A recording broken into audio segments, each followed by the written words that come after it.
So quick little tip, if you need to pull an intake manifold off an SV, whether it's a sv650 or sv1000, these bolts get really baked in, so don't even try it without an impact screwdriver. But if you do have an impact screwdriver, they're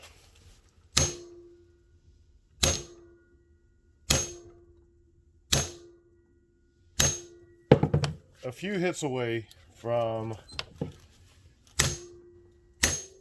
coming out really easily.